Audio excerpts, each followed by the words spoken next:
welcome to the Miss Andretti Stakes edition of the Run of the Race. Brittany Taylor and Mark Warwood with you to review everything that happened on Saturday's race card. And Valor Road, well, most of us did expect that he would be victorious in the Miss Andretti. It was a lovely performance as soon as Pikey got him out of that pocket. Yeah, really high rating run as well, and given the way that the race was run, we can expect more from Valor Road. He had no luck during the carnival. Didn't have a great deal of luck on Saturday, but he was very, very good. And he was super worked up in the yard before as well, so clearly maybe a bit more improvement to come. But we'll get to that race a little later in the program. But for now, we'll start with the win of Money Matters. And it's not often that we talk about the first race on a card being one of the fastest, but this was indeed, when you look at the adjusted figures, for the early tempo, it was the fastest run race of the day. Let's take a look. The 600 back on the inside, having to be ridden along is OBH. A length away, Drama Free, which is also off the steel. Eye of the Day is next. A length away came Uni Bell, being followed further back by Fair Force and Noble Spirit. But it's Money Matters, ridden along, coming into the home corner with 300 left to go. Shot 2 clear from Guestine OBH, followed then by Drama Free. And Uni Bell is down the outside, but with 200 left to run, it's Money Matters with a handy lead. 2.5 lengths in front from Drama Free, Guestine, Unibell. Money Matters shaken right up by Johnston Porter, but the favourite will be much too good. And Money Matters went on to win from Drama. A brilliant win by Money Matters, because what you don't see in replay is just that work that he had to do to find the front, and that early speed, nearly 6 lengths better than average. When you go back to his last start victory, it's a mile difference in tempo. Records an overall figure of -6.2. Very, very good performance. Yeah, new personal best by 4.5 lengths for Money Matters. Fastest 4 from 4 in the 2, despite setting what was a very quick tempo. He's clearly the horse to follow here, having carried 60 to win on Saturday. Forgetting Noble Spirit, settled last. Slowest sectionals home. Did try to make a bit of a run from the 6 to the 4. Had the fastest split there, but no good in the end. And we'll forgive your horse, Britt, in OBH. Hit the gate, leaving the mounting yard. Cast a plate before the race. Was past fit to start. Everything went wrong for OBH. Yeah, not much went right. I think I'll be working him on race day from now on, because he was feeling a bit above himself on Saturday. All right, the next race, this one, well, this horse had been cast as a bit of a bridesmaid, had just continually been running at seconds and thirds, always in the money. But Saturday was the day for War Anthem. Whipped over, took up the role of pacemaker, a length clear of the favourite War Anthem. Down on the inside, Rock the Planet third, City Centre tramping 3 deep. Frisky Gal fifth, back in the middle, Misquoted searching for a run near the rail coming into the home corner. Wider out, Bruce Almighty, Diamond Trade flushed right off the track coming into the home straight. Princely Package led them by the 275 with War Anthem now breathing down its neck. War Anthem as Whiting draws the whip, gets its head in front, a length and a half behind those to Rock the Planet with 100 to go. Princely Package fighting back on the inside of War Anthem, who's got a battle on its hands. War Anthem, Princely Package ahead, Bobber. A tight... War Anthem wins, breaks maiden status, but only just. He really needed to be muscled across the line, because at the 200 you thought he was home and hosed, but he really doesn't really know how to find the line completely just yet. But luckily for him, stuck his nose out when it counted. Tough watch for you, because I know you backed the second horse at decent prices as well, 16 into 11. I'm sacking War Anthem off that. I think he's got a fair bit of ability, but he clearly thinks about it very, very hard indeed. He should have won that by quite some margin, and he almost got beat. So he's forgotten for mine going up in grade next time. I'm going to follow Ukbar Ted out of this race. Settled last from the wide gate, and he was first up as well. Fastest 6 and 800 metres, including the second fastest last 2 and 400. I think up in trip, second up, Ukbar Ted could be one to watch. Forgiving City Centre was wide, did it tough. The effort certainly told over the closing stages, with just the third slowest last 200 metres. Similar case to Ukbar Ted. I think those two might be worth following in maidens. All right, the next race was one for the 2-year-olds, and on paper it set up to be quite a nice race. It was filled with a lot of debutantes who had been quite well found at the trials, but in the end it was Brooklyn Pier putting up a nice performance. Come a Brooklyn Pier. Then came Janora, who's on the fence travelling third. 3 deep around them is Waterhorse. Convalesce is getting squeezed back on the inside and really getting cluttered away now. Going forward is Dom to shoot. Madame Torio 4 and 5 deep. She's covered a lot of ground, but they're homeward bound, and Sunny Silk is the first into the straight. At the 275 from Brooklyn Pier, Madame Torio keeps coming. Janora Convalesce is starting to wind up as well behind them, finally getting some room. Brooklyn Brooklyn Pier hits the lead with 100 to go though from Janora, Sunny Silk, Convalesce, Madame Torio can't go on. It's Brooklyn Pier in front. Brooklyn Pier wins it. Brooklyn Pier wins on debut, and there seemed to be this air of confidence from the stable around this horse. I think it's certainly one that we can watch going forward. Yeah, it goes to the Magic Millions. You would think next start, paid 6 figures for the horse. They've had a fair bit of joy with the stock, Magnus stock that is, Malibu style most famously of all. Doesn't make the file though. I'm going to forgive Madame Torio. She was wide, not 3 wide, not 4 wide, but more than that, probably 6 wide at some stage during the race. Made a really sustained effort in the straight from the 4 to the 2 before fading out of contention. Hope that's just knocked her for 6. Forgetting Water horses wide, compounded from the 400, no abnormalities post-race. Now must trial before coming back to the racetrack. I think you could follow a few out of this. Convalesce was the one I settled on, was pretty green, didn't get the clearest of runs in the straight, and was backing up from a trial on Monday. And also make note of Dom to Shoot as well. All right, so a couple ones to follow there, and I must say Convalesce, I really want to follow it in 6 months' time as well, because still a very leggy horse that has some filling out to do. It could be a really, really nice horse in another 6 months' time, and it was a good performance on Saturday considering it's still so early in its career. All right, the next race, this was a lovely story actually. Patristic wins and gives Christy Bennett her first Saturday winner here at Ascot. Well, now by 3 lengths to Butley Lad, son of Bacchus. 1.5 lengths, Skin and Tins. Midnight Skies near the rail. Star Value extricated away from the rail, starting to pick up ground in front of Special Delivery.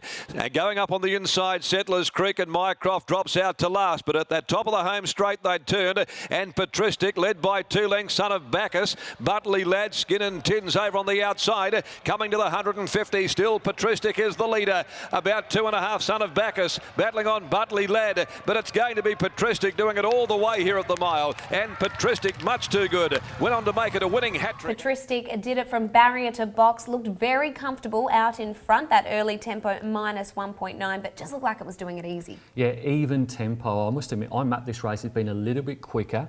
I thought that the 2 young female jockeys in Shelby Botel and Christy Bennett might cut each other's throats.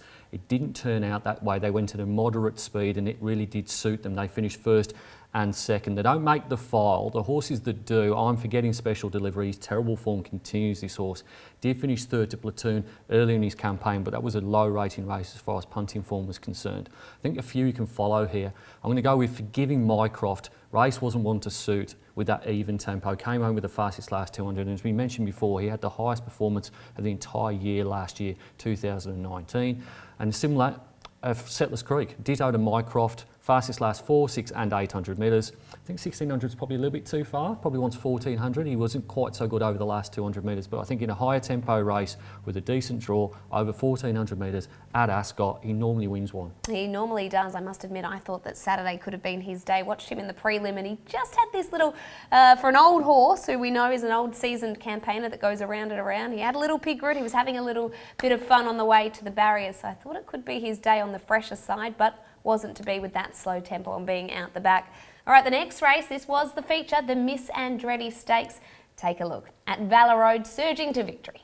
Running second, Super Maxi. 1.5 lengths, Valor Road over on the inside. He's caught up in a pocket with Don't Fuss parked outside of it. Then Prophet Street, Snow Lord, and the Celts last of all as Belter brings them for home. Straightening up in the Miss Andretti. 350 to run. Belter into the straight first from Super Maxi. Pike looking for an inside run with Valor Road, but there's not a lot of room to get through. He's got involved in a real tussle. Don't Fuss on the outside. Belter's the leader. Now Valor Road peels off his heels. Down the outside, Don't Fuss as Pike reaches the lead on the favourite Valor Road. It's been a big win and Valor Road went home. Valor Road shows his class. As soon as the gap opened, he was able to accelerate to victory, and this figure, it's very, very good, almost 10 lengths better than benchmark. I think no other jockey in WA would have won on this horse other than certain W. Pike. He was patient and then he was brave. He went for a gap that was borderline not there and the horse just exploded through it. Minus 9.8, as you mentioned, Brittany. He certainly could be valued for a couple of lengths better than that. He's had no luck during the carnival, but he's looks like going on with it here. He's clearly the follow horse. Forgetting Prophet Street, not that he ran poorly, he just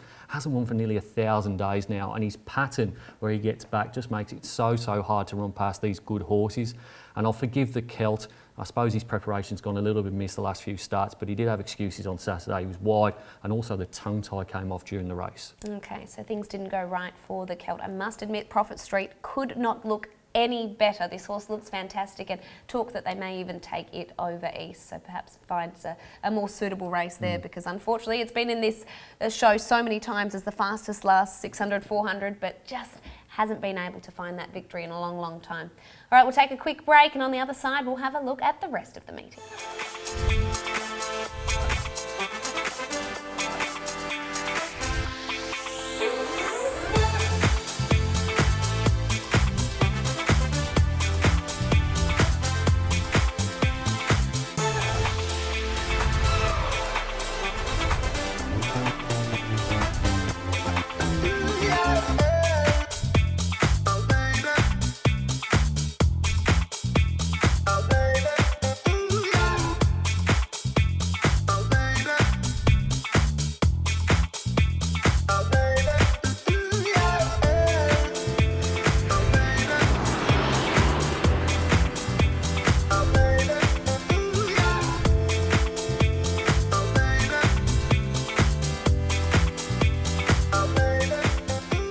Welcome back to the run of the race. The next race on the program was an event for the stayers. We just had a look prior to the break for one of the best races of the day, actually the best race of the day in the Miss Andretti. Well, according to the figures, this was the worst race of the day, but Morning Song, take nothing away from the victory, was out the back and was able to power home to record an overall figure of plus 4.1. We will do, who pulled out to follow, plays the game. Patcherac behind them. Pike is having to work on Alimentaria back behind them there. She wanted to drop the bit as they'd bunched up. Then Montagna going up pretty well, wider out. On the fence, Magic Las Vegas. Mackenzie Brook getting shunted right back into the field. Morning Song, Celtic Court into the straight. The Cat Ratcher plays the game, keeps coming at it. Reverses down the outside.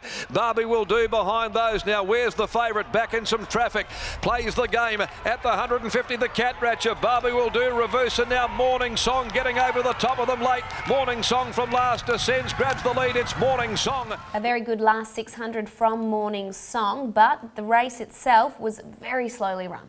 Yeah, very poor race for mine, this race. Just got the two horses in the file. I really struggled to find a follow horse. I'll forgive Mackenzie Brook, was bumped and impeded until about 100 metres from home. Second fastest last 200 once she got into clear air. Forgetting Alimentaria, 2 city defeats now following that provincial hat trick. I was behind Mackenzie Brook a couple of starts ago and again on Saturday. Look, the token pick to follow here would be Mackenzie Brook. Did win 2 in a row before a few things went wrong on the weekend, but this isn't a very good race, and this was a horse that Bob Peters tried to sell and couldn't sell. So I bet those, after that victory, probably kicking themselves a little bit, but money goes back into Bob's purse. He'll be happy that he kept the horse. All right, the next race, this is a horse that I think you would want to have in your barn. It's Coming Around, and what a wonderful job that they're doing with this horse at the moment. The 600 is next, 5th on the inside from Why Choose Her, who's being heeled up a fair way out. Then back on the rails, Gonna Go Crying. Pike is biding his time with the favourite Coming Around. He just wants one good enough to drag him into the race. He's still back there. He's now starting to angle out here on the odds-on favourite as they'd balanced up. Dicoletto was joined by Debalatio. Why Choose Her runs on. Coming Around is starting to wind up with a head full of steam down the outside as Debalatio reaches the lead. Pike draws the Persuader on Coming Around. Coming Around draws alongside of Debalatio. Debalatio Coming Around. Oh, it's tight. Coming Around. Coming Around gets home over 6 lengths better than average off what was only a reasonably slow tempo, but it's this horse's turn of foot in the finish that's going to see it win plenty of races. Yeah, I'll come back to Coming Around. I'll forgive Gonna Go here. He was really badly held up in the straight. Resistance and Go Crying were held up too, but nowhere near as bad as Gonna Go. I think he's much better than the run suggests. Forgetting Crystal Valley, settled last, didn't run home as well as you really were entitled to do given the tempo. And then the winner, Coming Around, really progressive, overcame the wide gate, fastest sectionals, including the fastest last 3 splits. And I'm really looking forward to seeing this horse in a more genuinely run race. I think the fact that this was 66 plus on Saturday, I think this is the follow horse out of the entire meeting. Well, there's just so far to go in the grades, being only a 66 plus, and you can only assume that as it gets higher in the grades, those tempos will increase, and it should only suit Coming Around even more. The next race, well, you'd be able to hear these winners from a mile away. It was the all-ladies owned Chicks Pick. Chicks Pick had led them about 3/4 over the favourite Essential Spice up, much handier than normal. Then Damn Ready 3 deep. Plutocracy posted out there in the cheap seats, 4 wide and cruising around the outside to join the leader almost. Fairview tucked up on the rail, followed by Rebel Yell, and Brockoff heads the remainder. Chicks Pick led them though at the 250. A length clear Essential Spice. Plutocracy keeps coming wide out. Essential Spice in the middle. Chicks Pick down on the inside. Plutocracy the widest, but Chicks Pick is finding plenty. It's Chicks Pick from Plutocracy. Chicks Pick does it all of the way. Chicks Pick was able to get it very cheaply out in front, almost 7 lengths slower than benchmark to the 600. And obviously that last 600 figure reads nicely. Yeah, it was run to suit for Chicks Pick, so it doesn't make the file. Forgiving Plutocracy. I was speaking with Peter Nucky before the race and I said, oh, you're drawn to be in the river, and that's pretty much where he ended up. Fastest last 600, but the effort really did tell quite late. I will say, however, that the slow tempo of the race did enable him to sit as wide as he did and to still be in the shake-up. Forgetting Damn Ready, slowest sectionals, probably had the fewest excuses out for what was a really good race as far as I'm concerned. And I'm going to follow Essential Spice here. Failed to continue the run down the straight, but she did have an excuse. She got a hit on the head from Jawaz Party's stick. She looked like the winner about 200 metres from home, and then it all went wrong. No, it certainly didn't help Essential Spice there. All right, there was one race to come on the program. It was incident plagued. Luckily, Lucy Warwick is okay, but let's take a look at Transgressor leading all of the way. Them past the 550, getting along at a really good gallop, a length and a half clear to Rise Again. Dynabelle third. Oh, one of these boys has come off there. Riders departed company from Requisition coming into the home corner. Clipped heels went down around the outside. Then City Chant getting forced off the track by the riderless horse Tycoon Legend ATM. Transgressor led 250 from home, 2 lengths clear from To Rise Again and Dynabelle. ATM starting to run on. Transgressor with a handy lead at the 100 though, 2.5 in front. Flying home is ATM. Transgressor boring out, but we'll get the money. Transgressor beat the fast finishing ATM. Transgressor showed a real spring in his step from the moment the barriers open, and really great to see Nicky Davies with a win on a Saturday. Doesn't make the file, Transgressor, because he did get a few benefits from what happened behind. The follow horse is ATM. He just rattled home and he almost corked Transgressor in spite of what was a messy race in behind. Forgetting Imperial Venus. I think a few punters were sucked in by the William Pike and Grant and Lana Williams combination on Saturday. That was a pretty poor first up performance, I thought. And you have to forgive City Chant. Lisa Stables did a wonderful job to avoid Lucy Warwick. The fact that Lucy stayed on for so long, I think, certainly helped. But once Lucy came off, it wasn't all over for City Chant. Got carried really wide on the turn. Forget the horse went round. Yeah, really messy race. When there is a fall, it's hard to assess some of the runners back in the field. Let's take a look at the meeting in its totality. Given that we did have the Miss Andretti Stakes, there's no surprise who our star performer is. Yeah, Valor Road was really, really good, wasn't he? Minus 9.8, and even when you take class into consideration, minus 5.1, he had the highest figures of the day. As we touched upon before, if he got a cleaner run in the straight, I think he'd be minus 11 or something like that, which is very, very, very good. Fastest closing sectionals, well, a regular in this file is Hoboken. He makes the 200 and the 400, and then Plutocracy. 33.78, having been wide, but he was, as we mentioned before, advantaged by the fact that there was such a slow tempo. It enabled him to sit 4 deep. I think there'll be plenty of punters on him next start. It's just one of those replay watches where you just have that flashing light and it goes into a lot of people's black book. Hopefully can reproduce a last 600 just like that next start. All right, we'll take a quick break, and on the other side, we'll see how our tipsters went on Miss Andretti Stakes Day. Better your betting experience with Tab Touch. Watch Sky Racing and race replays on the go. Get free Giddy Up premium form. Access your winnings faster with past the post payouts. And keep your winnings if there's a protest. Better your betting experience with Tab Touch. You know the score. Stay in control. Gamble responsibly. Welcome back to the run of the race, where it is time to look at the tipping competition, and it was just round 1. So it was a fresh start, time for a new set of people to begin playing and hopefully get on the leaderboard early. What was the best way home? Just 1,373 points. That was the maximum score on Saturday. Is very, very low. I think the average is around probably 2,500. So the biggest price winner on the entire day was Morning Song at 8.10 and 2.20. Now this was a horse a few of us were pretty keen to oppose. Horrible gate. William Pike wasn't riding. Chris Graham was, and it was a horrible race as we mentioned it before. But $8.10 for a Cerise and White Galloper. I think a few people probably had it. Well, let's take a look at what our weekly winner in Paul Duncan managed to tip. And this is a great performance because not one of his tips hasn't come through with a result. Yeah, returning every race for Paul. He had 3 places and 6 winners. So of the places, Guestine, Son of Bacchus and Essential Spice. But he scored just over 1,000 points. He won by more than 200 and he wasn't too far away from the maximum score. Well, that maximum score, as we mentioned, only 1,373. He's managed to get 1,077. It's put him on top of the leaderboard. And, he's put on a fair bit of a margin between him and the second place getter. Really good news though if you missed out on the first week. We had 459 people tip in the first week. So if you missed round 1, there are 17 rounds to go and even the leader's only got 1,000 points, which is really just one big bet getting it right. So plenty of opportunity for people to make up ground. Well, that's the thing. If there was a week to miss, this was the one because it wasn't, as we say, a moving week. You get the chance to do it all again this weekend.